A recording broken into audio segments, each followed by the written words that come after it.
KSYM, San Antonio College Radio. This is the Urban Suite D Major. Cheryl Meadow with you. And joining us for our third open mic session this evening, we are so happy to have Descendent in the studio. Gentlemen, how are you doing, man? I'm just so glad to have you here. I'm hot. But I'm doing great. I'm just blessed to be here, honestly. Glad I made it here safely. Yes. And just been on this tour, just promoting these latest projects that I have out, and just enjoying connecting with people with my music, and of course being on stage. It's been a great experience. It's been a great experience. Man. Like I said, thank you for being here. All this traveling and stuff that you're doing. Hopefully the AC is helping. Oh, the AC is clutch.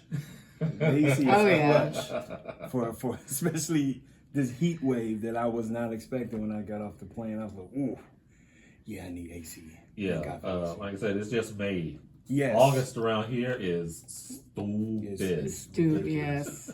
It's ridiculous. That's why I'm like, and it's been 100. So I'm like, what? Oh, it's gonna be 200? Like, what are we doing here? It feels like it's just May. Like, but hey, I'm glad to be here. I'm glad to be alive in this heat. So, give us a little bit of a background, so some of our listeners can be more familiar with yes. you. Give us a little background. Once again, my name is Descendent. I am from Newport News, Virginia. I currently live out in New York City. I'm an independent hip hop artist. I talk about like life experiences. That's what my music is all about. Yeah.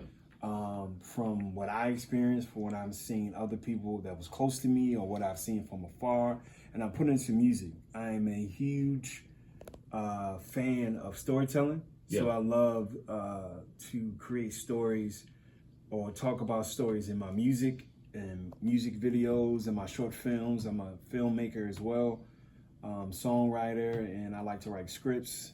So that's like my whole aura of creativity through hip hop culture, yeah. You know, and I just put it in music form, and it's been working for me ever since. And I'm just thankful that people are listening, you know, and tapping in. Word. So how was it growing up around Newport News? Your typical southern city. I would say that. It was hence where you get some of your lyrics from. A lot of my lyrics, all the majority of my lyrics, my education on how the world views me, or at least how the city viewed me, from the perspective of authority, from teachers to people in my neighborhood, and just being out in social settings, right? Like, learning those things, those mistakes, and bumping my head a few times, but also still having my own identity and not being peer pressured into doing things that's just not me, regardless of what someone else is, you know, may think, or their opinion of me, but still going through with who I am. Learning all of those things in Newport News, from, unfortunately, like the racism or police brutality or dating or getting my first car, education, graduating high school, going to college, and being the first to go to college and graduate, you know, learning how, just different things, learning how to fill out a FAFSA form. And my mom was like, what is that? And I'm like, oh, I gotta do this by myself, you know, just so many different layers, growing up as a young black male in the South, you know, although, you know, a lot of people say Virginia is not the South, but hey. Tell that to somebody who knows what that Mason-Dixon is. Right? Because Virginia is definitely the South. Oh, yeah. Like, for sure. So, and I just put that in music form. Sometimes it can make you laugh, cry, dance, angry, just provoking emotion in my music. I feel that's what sets me apart from the average music that you may hear on, you know, top 40. Yeah.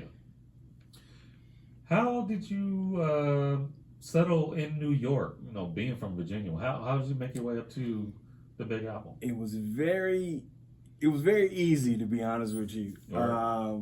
because I lived in North Carolina, so I was doing music in North Carolina, still going on tour. I would literally go up and down the east southern Up and area, down 95. literally Yeah. from Atlanta all the way up to New York. No, actually all the way up to Boston. Before I moved to New York. Yeah. And when I lost my car, I was like, okay, I got to make a decision because I needed to move because I felt like I was hitting a glass ceiling in North Carolina, Raleigh, North Carolina. So I was like Atlanta, LA, or New York. And I was like, okay, I don't have a car. New York it is. That's how I looked at it because I'm like, it's a subway. Like, it's easy to get. You can literally go anywhere you want to go as long as the train gets there. So I literally took advantage of that and literally can go anywhere I needed to go. Yeah. Within, even if it's Staten Island, you can get on a boat for free and get to Staten Island, which I've done. I've done shows and been on radio. And I guess coming from the South, we have a different mentality of if there's a will, there's a way. Most people like, I want to be hot on my block or in my barrel. I'm like, nah.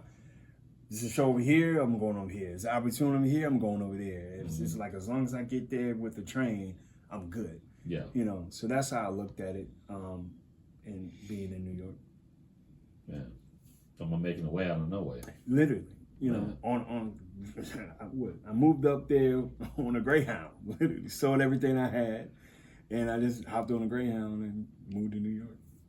And how much literal hustle did you have to do because it's not exactly cheap to live up there. Boy, we've seen. Yeah, it was a rude awakening, because I'm an independent artist, so I have a 9-to-5. Right. So I transferred a job. I transferred my job I had in Raleigh, North Carolina to New York. And my boss there was like, hey, you're getting paid this amount because it's in New York, different living costs. I'm like, all right, cool. And I get there, and the first day he tells me, no, you're not getting that. You're literally getting the same as I was getting in North Carolina. I was like, there's no way I could survive with this amount of, like, you can't survive. So you expect for me to, like, literally most of my time here, and I'm only getting paid at the time, it was like $9.50, $9.60 or something like that. And I was like, there's no way. So that's when the struggle, like the first 6 months of struggle, that was a test. But I gave myself some, I guess what they call wiggle room. I was like, within a year, if I'm still struggling, like to the point where I'm not succeeding in nothing within a year, I made a mistake and I need to move back. But it was that first 6 months was tough. That winter was, after I survived that and got through that storm of trying to find a better job, and while still doing open mics, still recording, still trying to put out an album and things of this nature, I was able to get back on my feet. Awesome. But it was New York would definitely, any big city, I feel. You don't know, especially when you don't have no family. I had a few friends from college, but I had no family there, so it will beat you down. But also strengthen you up too. Absolutely. Yes. Absolutely. Want to get into some music? Yeah, let's do it. All right. Hey, y'all, stay tuned. In this block of music, we have the latest from Certain Ones and also from Mike Nichols. Well, let's go ahead and get into a track from Descendent from his Mentally Drained EP. This is Tired. Yes. Do not go anywhere, y'all. More coming up. This is the Urban Suite, KSYM, San Antonio College Radio.